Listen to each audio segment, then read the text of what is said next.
ತಾವು ನೋಡ್ತಿದ್ದೀರಾ, ಒಂದು ಪ್ರಾಣಿಯ ಜೀವ ಕಾಪಾಡುವ ಪ್ರಯತ್ನ ನಡೀತಾ ಇದೆ. HRS ತಾಂಡ ಕಾರ್ಯಾಚರಣೆಯಲ್ಲಿ ಇದೆ.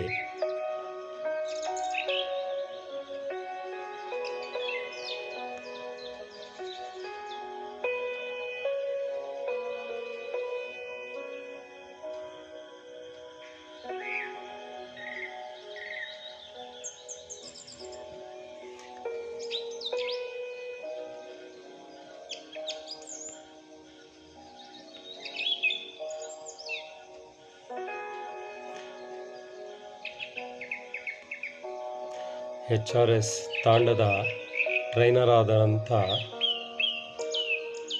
ಇವರು ಈ ಪ್ರಾಣಿಯ ಜೀವ ಉಳಿಸಲಿಕ್ಕೆ ಪ್ರಯತ್ನ ಮಾಡ್ತಿದ್ದಾರೆ. ಸಹಾಯಕ್ಕೆ ನಾಸಿರ್ ಖತೀಬ್ ಅವರು ಕೂಡ ಆ ಸಂದರ್ಭದಲ್ಲಿ ಆ ಸ್ಥಳದಲ್ಲಿ ಇದ್ದಾರೆ.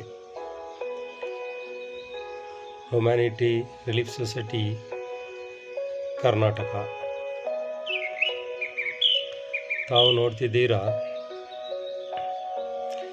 ಈ ರೆಸಿಡೆನ್ಸಿ ಏರಿಯಾದಲ್ಲಿ ಏನಿದೆ, ತಿನ್ನುವಂಥ ಪದಾರ್ಥಗಳನ್ನು ಬಾಟ್ಲಲ್ಲಿ ಹಾಕಿ ಆಚೆ ಬಿಸಾಡಿದಾಗ ಈ ಪ್ರಾಣಿಗಳು ಹೊಟ್ಟೆ ಹಸುವಾದಾಗ ತಿನ್ನಲಿಕ್ಕಂತ ಹೋಗಿ ತನ್ನ ತಲೆಯನ್ನು ಆ ಬಾಟ್ಲಲ್ಲಿ ಸಿಗಸ್ಕೊಂಡು ಬಿಡುತ್ತವೆ.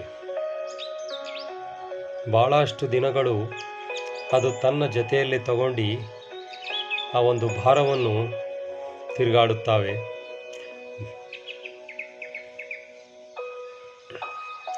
ಆ ಬಾಟ್ಲು ಹಿಡಿದ ತಕ್ಷಣವೇ ಅದರ ತಲೆಯಿಂದ ಕಳಚ್ಕೋಬೇಕಾಗಿತ್ತು.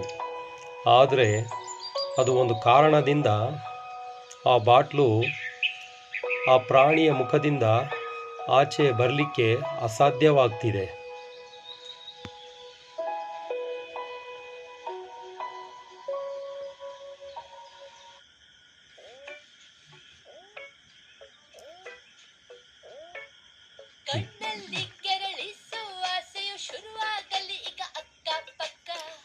ಬಹುಶಃ ಭಾಳ ದಿನದಿಂದ ಆಗಿದೆ.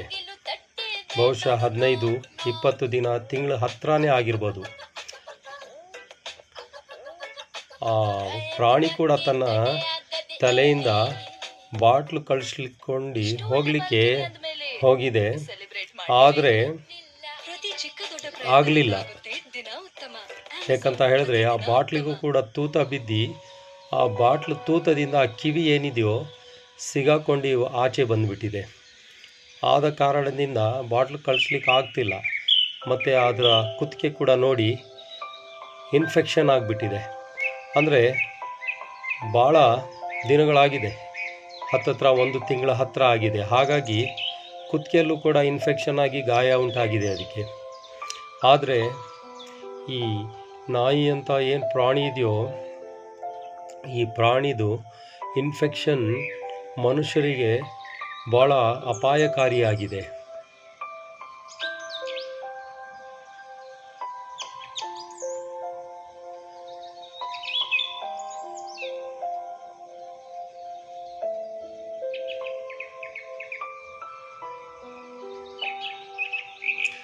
ಮತ್ತು ನಮ್ಮ ಸ್ತ್ರೀಯರು ಕೂಡ, ಮಹಿಳೆಯರು ಅರ್ಥ ಮಾಡ್ಕೋಬೇಕು. ತಿನ್ನುವಂಥ ಪದಾರ್ಥಗಳನ್ನು ಚಾಕ್ಲೇಟ್ ಬಾಟ್ಲುಗಳಲ್ಲಿ ಹಾಕಿ ಆಚೆ ಬಿಸಾಡಬಾರದು. ಎಷ್ಟು ದೊಡ್ಡ ಅನಾಹುತ ಆಗಿದೆ ನೋಡಿ. ಅದೇ ಮನುಷ್ಯರು ಗಾಳಿ, ಅನ್ನ, ನೀರು ಇಲ್ಲದೆ ಇರಲಿಕ್ಕಾಗುತ್ತಾ? ಅದು ಎಷ್ಟು ತಿಂಗಳುಗಂಟ್ಲೆಯಿಂದ ನೀರು ಇಲ್ಲ, ಅದಕ್ಕೆ ಗಾಳಿನೂ ಇಲ್ಲ, ಆಹಾರನೂ ಇಲ್ಲ.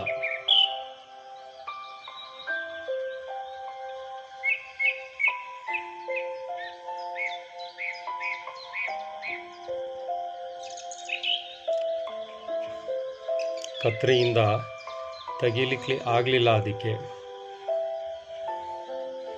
ಕಾರಣ ಏನಪ್ಪ ಅಂತ ಹೇಳಿದ್ರೆ, ಆ ಬಾಟ್ಲಿಗೆ ಏನು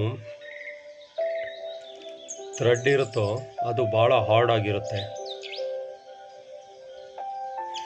ಮತ್ತು ಇನ್ನೊಂದೇನಪ್ಪ ಅಂದರೆ, ಅದ್ರ ಕಿವಿ ಕೂಡ ಆ ಬಾಟ್ಲು ಆಚೆ ಬಂದು ತೂತದಿಂದ ಹೊರಗಡೆ ಬಂದಿದೆ.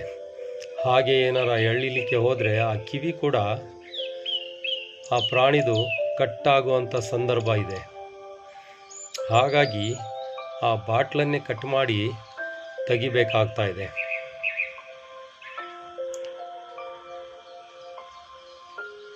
ಬಹುಶಃ ಇವಾಗ ಆ ಬಾಟ್ಲು ಬರ್ಬೋದು. ಯಾಕಂತ ಹೇಳಿದ್ರೆ ಚಾಕು ಅಲ್ಲಿ ಕಟ್ ಮಾಡಿ ತೆಗಿಲಿಕ್ಕೆ ಪ್ರಯತ್ನ ಮಾಡ್ತಿದ್ದಾರೆ. ಹ್ಯುಮ್ಯಾನಿಟಿ ರಿಲೀಫ್ ಸೊಸೈಟಿ ಕರ್ನಾಟಕ ತಾಂಡ ತನ್ನ ಈ ಕಾರ್ಯಾಚರಣೆಯಲ್ಲಿ ಸಕ್ಸಸ್ಫುಲ್ ಆಗಿದೆ. HRS ಕರ್ನಾಟಕ.